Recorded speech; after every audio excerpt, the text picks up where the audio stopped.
Do que Jesus está nos assemelhando quando ele diz para darmos frutos? Se você lê a Bíblia, você já deve ter lido em algum livro do Novo Testamento a fala de Jesus para darmos frutos. Passagens como essas e também outras que eu estarei explicando nesse vídeo, talvez no passado você possa não ter tido o entendimento, mas nesse momento estarei explicando para vocês de modo simples para que vocês possam ter a compreensão e que o nome de Jesus possa ser glorificado através desse entendimento que vocês estarão tendo nesse momento. Quando Jesus estava dizendo para darmos frutos, isso estava nos assemelhando a árvores, pois é da árvore que vem todos os frutos. Mas por que Jesus estava nos assemelhando a árvores? E é algo simples de se entender, pois Jesus, em todas as comparações que ele fazia com nós, com coisas naturais da terra, nunca foi em vão, sempre tinha um significado por trás, inclusive da árvore. Somos assemelhados a árvores pelo simples fato de, numa árvore, nada nela ser desperdiçável.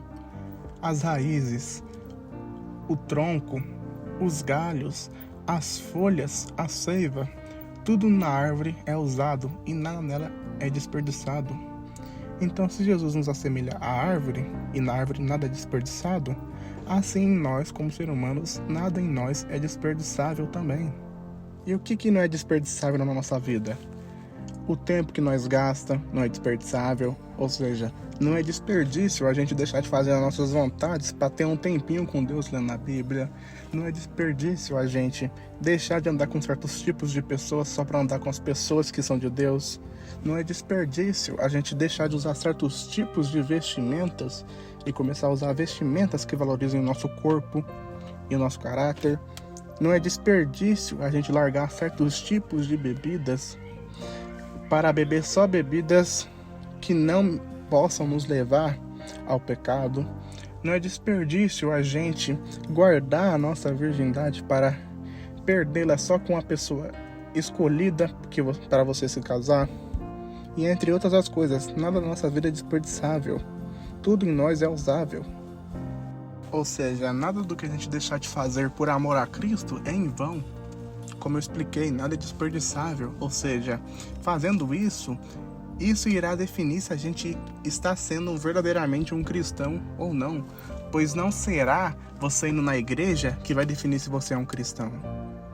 Vai ser as suas atitudes no secreto, onde só Deus e você sabe o que você está fazendo. Não será você estar louvando a Deus na igreja, você agindo como um cristão na igreja, onde todo mundo vê, que vai definir que você é um cristão. Pois, infelizmente, nós humanos podemos olhar para qualquer um na igreja e, por ele ter a aparência de um cristão, nós vai, tecnicamente, identificar ele como um cristão. Mas é só no secreto, onde só Deus vê, que ele vai saber se você é um cristão ou não.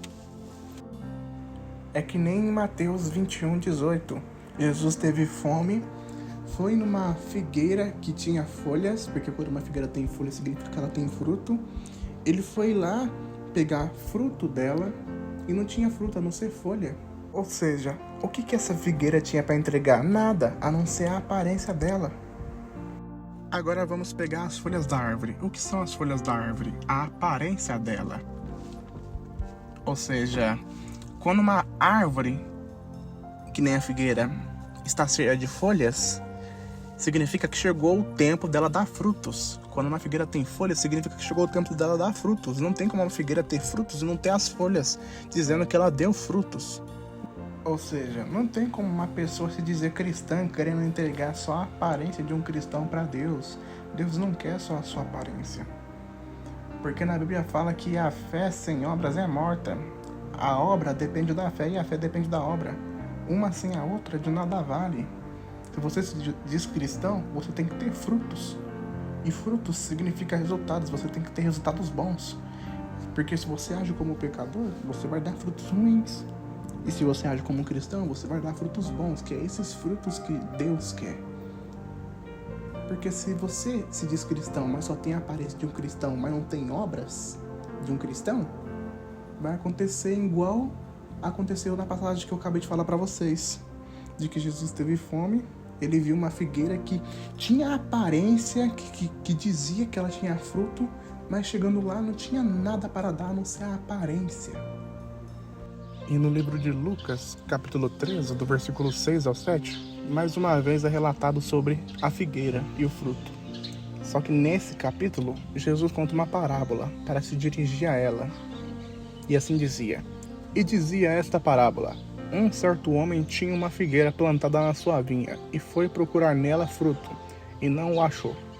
E disse ao vinhateiro: Eis que há 3 anos venho procurar fruto nesta figueira, e não o acho. Corta-a, porque ocupa ainda a terra inutilmente. Através dessa parábola, Jesus tentava relatar o relacionamento de Deus com a gente que somos cristãos. E nessa parábola podemos ver a paciência de Deus com a gente. Só que nessa parábola retratava a gente como uma figueira. Porque caso vocês não sabem, uma figueira para dar fruto, depois da sua poda de frutificação, demora de 4 a 5 meses. E Deus, nessa parábola, ele foi paciente e muito com essa figueira, esperando ela dar fruto. Ou seja, Deus foi paciente com esse cristão. Ele esperou 3 anos para que esse cristão pudesse dar resultados bons, frutos, e nada ele teve. Ou seja, como que Deus chama esses tipos de pessoas que se dizem cristãos, mas não dão frutos? Ele chama elas de inútil, pessoas inúteis, que ocupam inutilmente a terra. Pessoas assim não têm valor para o reino. Através dessas parábolas que Jesus contava, na maioria, trazia por trás uma mensagem dura, uma verdade dolorosa como essa, como Jesus chama as pessoas que estão na terra e não dão frutos. Ele chama de inútil, pessoas inúteis que estão ocupando à toa a terra onde nós estamos. Tem uma passagem que eu também gostaria de falar para vocês. O que Jesus faz, o que Deus faz quando uma pessoa está na terra, mas não produz frutos bons? E os frutos bons são feitos quando você faz aquilo que é de acordo com o agrado de Deus. Porque se você não faz as coisas de acordo com o agrado de Deus, você não vai dar frutos bons, você vai dar frutos ruins. E eu vou ler essa passagem que vai contar o que Deus faz com as pessoas que dão frutos ruins. No livro de Mateus, capítulo 7, versículo 18, assim disse Jesus: Toda árvore que não produz bons frutos é cortada e lançada no fogo. E o que Jesus quis dizer com isso? Ele quis dizer que todo cristão que não produz bons resultados vai ser cortado e lançado ao fogo. E como assim ser lançado ao fogo? Que no dia de sua morte, ou no dia que Jesus voltar, ele não irá estar com o povo de Deus no céu, mas sim será lançado no fogo do inferno. Então, pessoal, espero que vocês tenham entendido e tenham criado uma compreensão com esse vídeo que eu gravei para vocês. Espero que vocês possam ter entendido cada coisa que eu tentei explicar de modo calmo para vocês. Glória a Deus se você ficou até o final desse vídeo. Então, irmãos, uma dica que eu dou para vocês para encerrar é que não vamos ser pessoas inúteis nessa terra. Não vamos ocupar espaço nessa terra de modo inútil, para que quando o dia do Senhor vier, a gente não seja cortado e lançado no fogo do inferno, pessoal. Pois isso é algo sério. Então, glória a Deus se você chegou até o final. Se você gostou do vídeo, deixa o seu like, compartilha com os amigos para que eles também possam ter um entendimento sobre isso. Fique na paz.